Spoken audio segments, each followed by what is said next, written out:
Well, we've seen little clips of the film, poetry, beautiful art.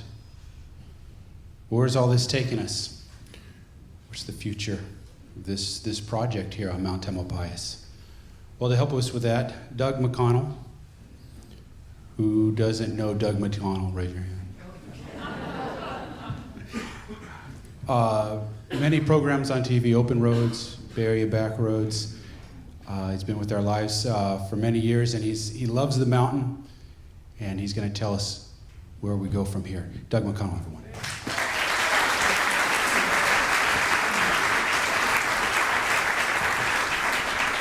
Oh, Sky, thank you very much. Oh, what an evening. Gosh, it's been so wonderful.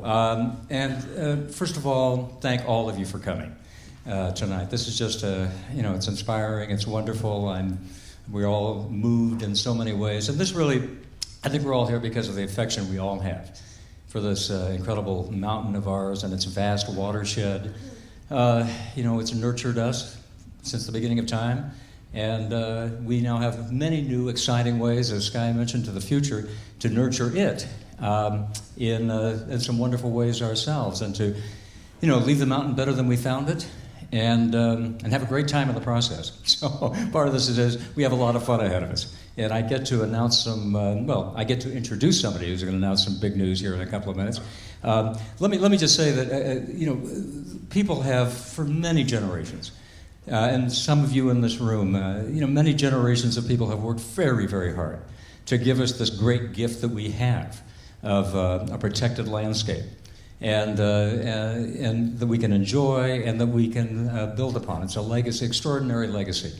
And just as I was preparing to say a few words tonight, I am reminded of some of the many for whom we owe a huge debt of gratitude. And I was thinking of two people in particular, William Kent and his wife Elizabeth.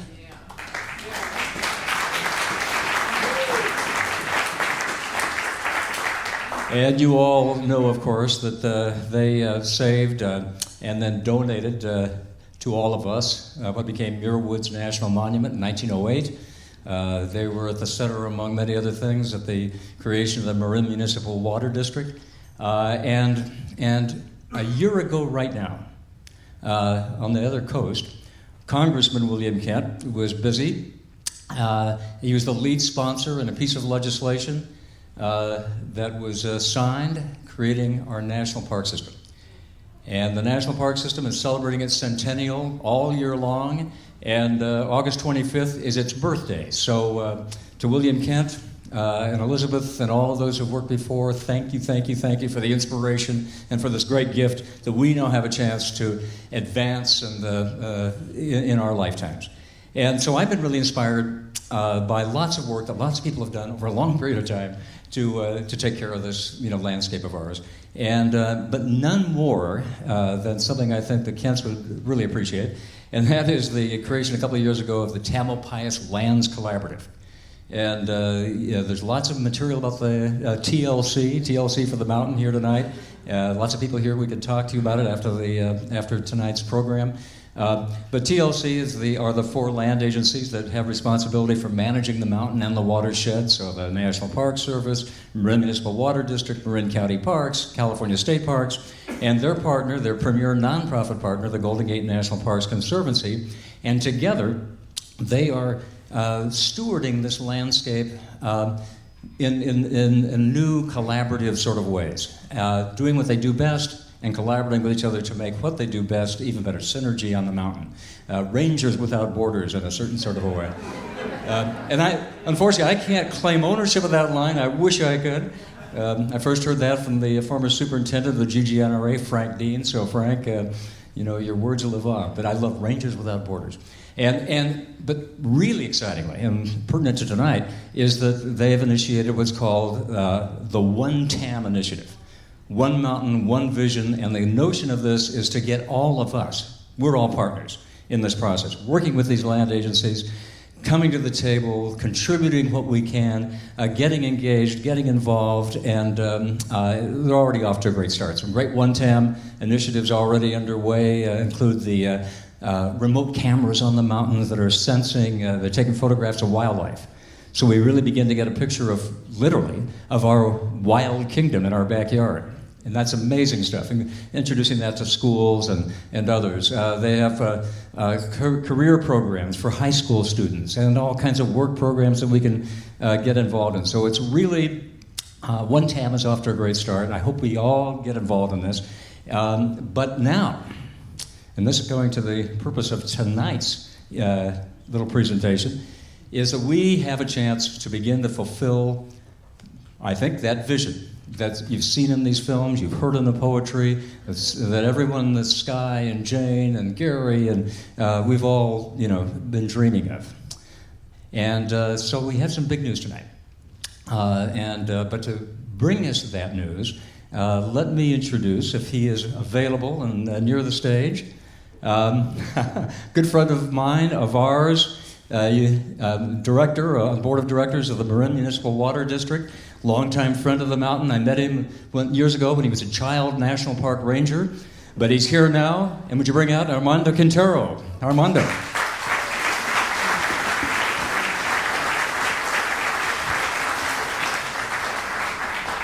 And I think you have some words to say. Yes, I do. But before I tell you the story, I have to thank my daughter Bella.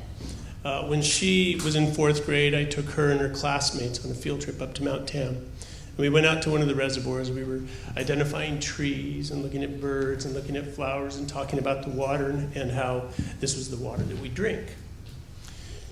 And it was a great and wonderful day up there. And a few days later, I was at home, and I heard Bella yelling for me, and I went running through the house, and I found her in our bathroom. And she's standing in front of the toilet like this. And I walk in, and she was really upset, and she said, "Dad, we are not flushing our toilets with that water, are we?"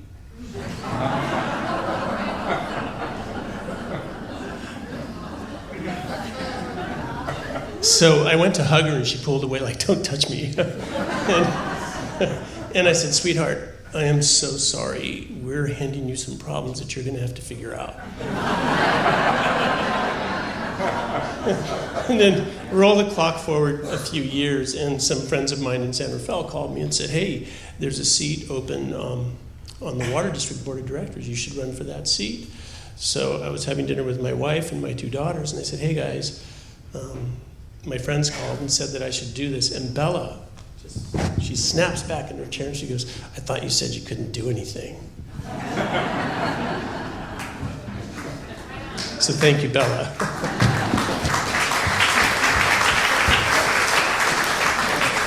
And I also think it says a lot about the generations that are right behind us and how they see the world differently than we do. And we really have to respect that. And I think that what we're all talking about doing together is an important step in that direction. So one of the first steps in achieving the future restoration of West Peak is to come up with the potential alternatives. And this is something that we have to evaluate with the people from the district and the public. And this is going to be done by examining and understanding both the limitations and the opportunities that we have for restoring the natural habitats, and also for thinking about how the public can move through this restored landscape. And this is going to demand a really deep look at the site and really think about the design of alternatives. Once alternatives are developed, the people of the district, with their partner, the people of the Parks Conservancy, we're going to work closely together with the public to define which alternative best meets the goals of restoring West Peak. And the people of the district are really excited to share the news that we have a path forward for kicking off this work. The Marin Municipal Water District staff have been working really hard with the staff from the Parks Conservancy. And I know there's a couple of people here, Mike Swayze, Sharon Farrell, and many others who've really put a lot of time into this. And what we're doing is the staff have finalized a plan for developing these alternatives, and this is going to be subject to approval by the MMWD board. There's 5 of us, I'm one, and I represent the constituencies of San Rafael. The majority of the funding that's necessary to undertake the planning phase of this work is actually in place. Over the years, there have been a number of people who've actually made donations to the Marin Municipal Water District for restoration projects on the mountain. And so there's been an account that we've been using occasionally, but it has the funds to kick off this project. And with the Conservancy, we're going to be inviting additional community support to fully realize this effort. And once board approval is received, the staff expects that the development of alternatives is probably going to take about 1.5 years. And the community engagement will probably begin in late summer because we expect this is going to come before the board in June. So in just hardly another month. So the people of the district invite all of you to join us in this exciting work, and with special thanks to Gary Yost and the incredible work and heart that he's put into this.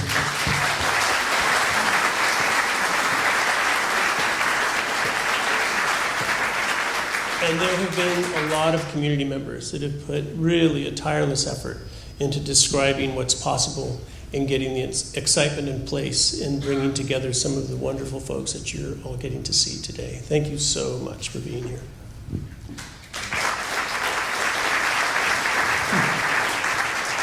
Just so I can reiterate and make sure I'm getting it clearly, this is a wonderful, wonderful, wonderful news. And so Armando, again, we, the public, are going to be invited to get engaged, get involved, get active. This is your project. And it's your water district, so we're working for you. And so our job is to make the process clear and accessible, and we'll be working with the Conservancy to do that. And there's some ways we'll talk about a little later on where people can just begin to get involved in this right away.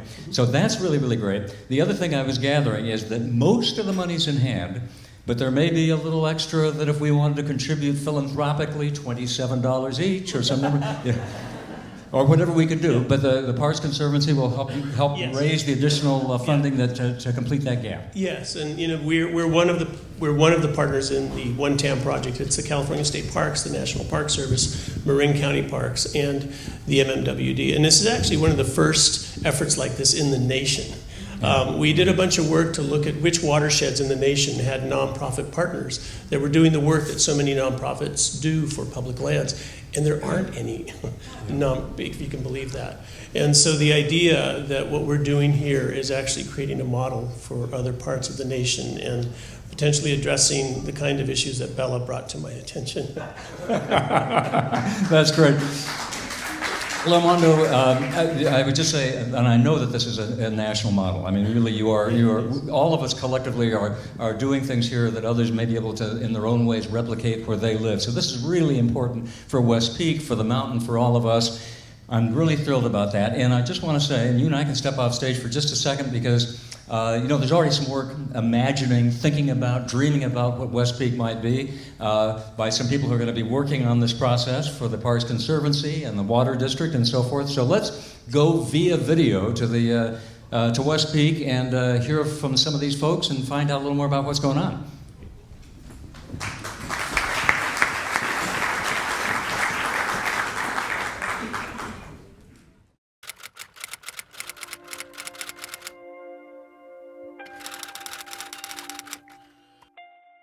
One of the first things that we'll be doing through our scoping process and through writing this basis of design report will be fairly extensive community engagement process of really starting at square one and asking our community what's special to them about West Peak, what would they like to see preserved or changed about West Peak, and really building the project around what we hear from the community. And that's really going to be the driving force behind how this project develops. So working within both MMWD's goals and their strategic plans and their mission and initiative, but also drawing from the feedback and the thoughts we get from the community, shaping a project around where those two things come together.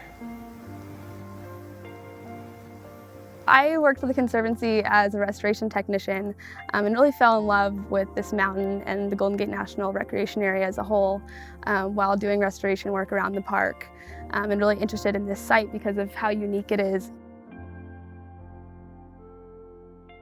It's going to be an expensive effort. It's going to take a while to get it done. We're going to do a really careful job of documenting what's here and what needs to be done, what are the possibilities.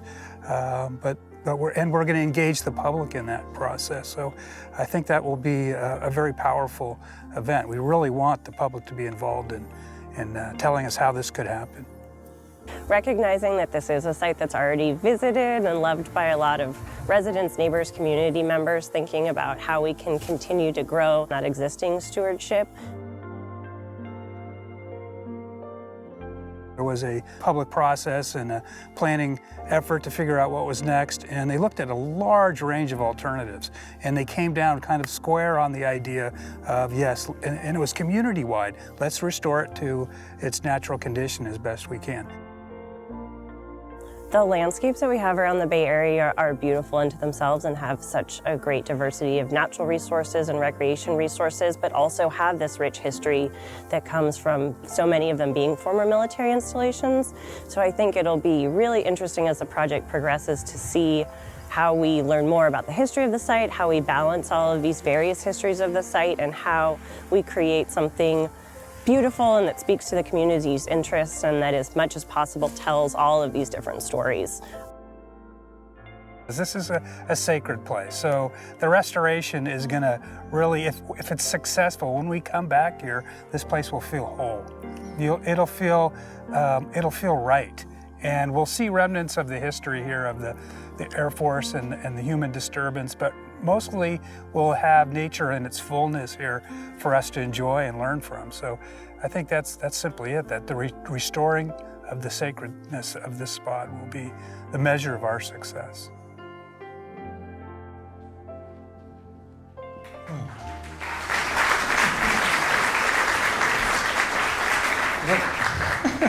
Well, that's it, coming out of the darkness, stumbling around here. That's, anyway, I'm just, as you all are, I'm just so touched by this, by the dream, the vision, by the opportunity. This is sort of a once-in-a-lifetime opportunity for us to be a part of reimagining a mountain, going back to the future and creating something that will be more sacred, be more representative of what that mountain really is and was and can be for generations to come. So this is an exciting chance for all of us.